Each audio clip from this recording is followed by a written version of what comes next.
Hello mga ka-DJ, so welcome back to DJ Kebs TV. So panibagong araw at panibagong kaalaman naman po mga ka-DJ ang ibabahagi ko sa inyo. Okay, so ngayong araw mga ka-DJ, yung pag-uusapan po natin ay regarding po sa system requirements ni Serato DJ Pro. So ngayon mga ka-DJ, no, bago po tayo magsimula sa ating pag-uusapan ngayong araw at kung bago ka lang po dito sa aking YouTube channel at nakatulong po sa inyo lahat-lahat po ng mga video tutorial ko dito sa aking YouTube channel, huwag niyo sanang kalimutan mga ka-DJ na i-like at i-subscribe po. At higit sa lahat mga ka-DJ, meron din po akong Facebook page, DJ Kebs TV, na just in case lang po mga ka-DJ na maligaw po kayo sa aking Facebook page at nakatulong din po sa inyo lahat-lahat ng mga tutorial ko dun sa aking Facebook page, huwag niyo sanang kalimutan na i-like at i-follow. Maraming salamat po mga ka-DJ. Yo, DJ, yo, turn that music up. Just turn that music up. Let's go, turn that music up. So ngayon mga ka-DJ, magsimula na po yung ating video presentation regarding po sa system requirements ni Serato DJ Pro. Serato DJ Pro system requirements. Okay. Number 1 is Windows 10, Windows 11 by 64-bit. Kapag naka-Windows 7 po kayo mga ka-DJ, hindi nyo po may install si Serato DJ Pro. Lalong-lalo na po kapag mga bagong version po ni Serato DJ Pro yung inyong i-install. Pangalawa, Intel Core is i3, i5, or i7 or equivalent AMD processor. Pangatlo, 8GB RAM or higher. So ngayon mga ka-DJ, kapag po naka 4GB RAM lang po yung inyong computer, pwede nyo naman pong may install si Serato DJ Pro. Yun nga lang po mga ka-DJ, possible po na maglalag siya kapag during po na inyo pong gagamitin si Serato DJ Pro. Kasi mga ka-DJ, mataas po or mabigat po yung software ni Serato DJ Pro. Kaya nga po yung kanyang system requirements ay make sure lang po talaga na naka 8GB RAM or higher para po smooth po yung galaw ni Serato DJ Pro during po na inyo po siyang ginagamit.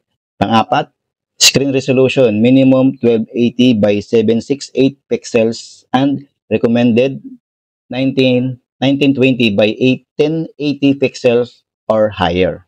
Pang-apat, AVX or Advanced Vector Extension. So ngayon mga ka-DJ, napaka-importante po mga ka-DJ na merong Advanced Vector Extension or AVX ang inyong mga computer. Kasi wala po yung selby or madaling salita po mga ka-DJ, ma-reach naman po yung apat po na requirements, yung Windows, Intel, RAM at screen resolution. Kapag wala po kayong AVX, hindi nyo din po mga ka-DJ ma-install si Serato DJ Pro. So ngayon mga ka-DJ, bibigyan ko po kayo ng apat na rason kung bakit kailangan ni Serato DJ Pro si AVX or Advanced Vector Extension. Okay, Serato DJ Pro requires a processor with Advanced Vector Extension support for the following reasons. Okay, number 1, fast audio processing. AVX provides instructions that accelerate audio data processing, resulting in faster performance of Serato DJ Pro. Pangalawa, efficient CPU usage. AVX allows Serato DJ Pro to utilize more CPU cores, resulting in better CPU usage and faster performance. Okay. Pangatlo, improve audio effects performance. AVX provides instructions that enable Serato DJ Pro to perform audio effects more efficiently, such as reverb, delay, and distortion. Pang-apat is compatibility with new technologies.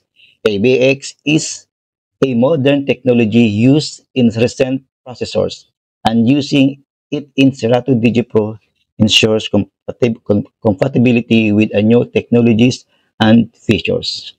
Okay, yan po mga ka-DJ yung apat po na rason kung bakit kailangan ni Serato DJ Pro ng AVX or Advanced Vector Extension.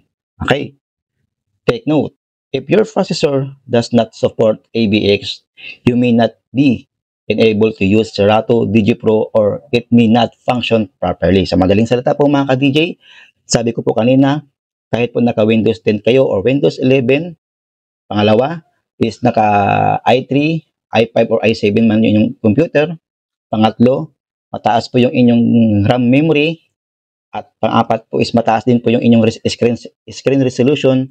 At kapag wala po kayong AVX, hindi nyo din po mga ka-DJ ma-install si Serato DJ Pro. So ngayon mga ka-DJ, kapag inyo pong i-install si Serato DigiPro, okay, ito po yung mga ka-DJ yung lalabas na error niya kapag wala pong AVX yung inyong computer. Okay, yan po. Serato DigiPro setup. This version of Serato Digi requires a CPU which support AVX instruction set. Okay, yan po mga ka-DJ yung lalabas kapag inyo pong i-install si Serato DigiPro na wala kayong AVX. Yan po yung lalabas na error niya. Okay? So yun po doon po mga ka-DJ nagtatapos yung ating video presentation po regarding po sa system requirements ni Serato DigiPro. So ngayon naman po mga ka-DJ, ituturo ko naman po sa inyo mga ka-DJ kung paano nyo po ba malalaman na merong AVX ang inyong mga computer or laptop. Okay, so ang una nyo gagawin mga ka-DJ is punta lang po kayo mga ka-DJ sa inyong browser. Yan, sa inyong browser. So type nyo lang po sa search button is WWinfo. Yan. Enter.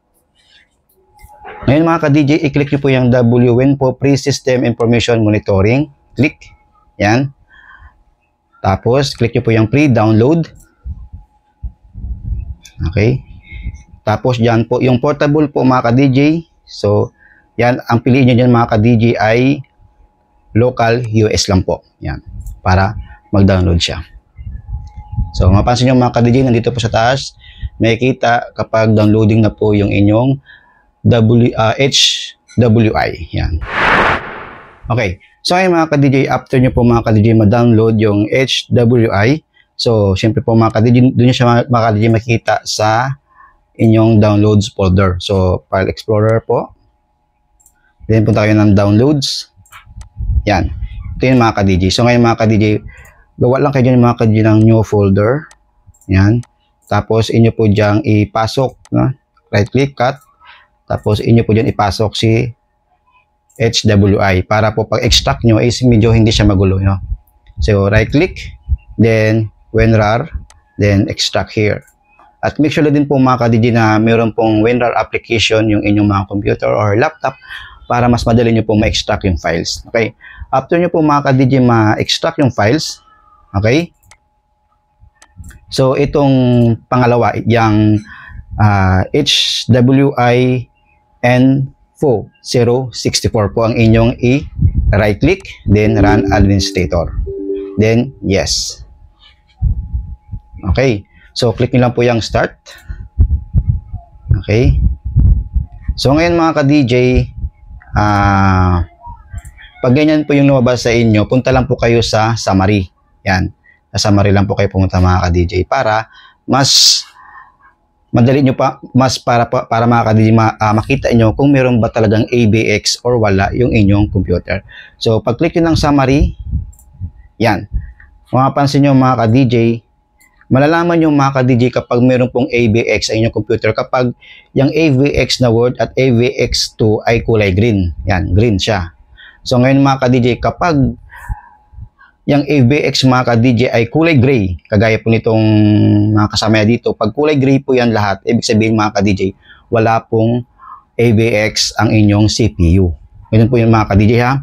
Ulitin ko mga ka-DJ, kapag merong AVX ang inyong computer, make sure na yung AVX at AVX2 ay kulay green po yung kanyang kulay. Kapag wala po mga ka-DJ is kulay gray. Na kung saan po mga ka-DJ, kapag kulay gray po yung mga AVX dyan, ibig sabihin mga ka-DJ, hindi nyo po mga ka-DJ ma-install si Serato DigiPro. Kasi po mga ka-DJ, napaka-importante po ng AVX. Okay? So ngayon mga ka-DJ, baka may magtanong sa inyo. Okay? Si AVX ba DigiCables ay isa ba siyang software or hardware? So, ang sagot ko po mga ka-DJ ay si AVX po ay isa po siyang hardware na hindi po siya pwedeng i-install or hindi po siya software. Kundi hardware po si AVX. Si AVX mga ka-DJ ay isang set siya mga ka-DJ na nakalagay po sa CPU, sa CPU po. Okay? Hindi po siya software, kundi hardware po sa AVX. Kaya ngayon mga ka-DJ, kapag wala pong AVX, yung inyong mga computer, dalawa lang po yung inyong gagawin. Una mga ka-DJ, magpapalit po kayo ng CPU. Okay? Pero mga ka-DJ, pag magpapalit kayo ng CPU na mayroon na pong may naka-insert or may naka-set or may naka-built-in na AVX, hindi po yan mga ka-DJ ganun kadali lang. Kasi meron po yung mga ka-DJ, meron kasi, ang pagpalit kasi mga ka-DJ ng CPU is meron po yung mga sukat.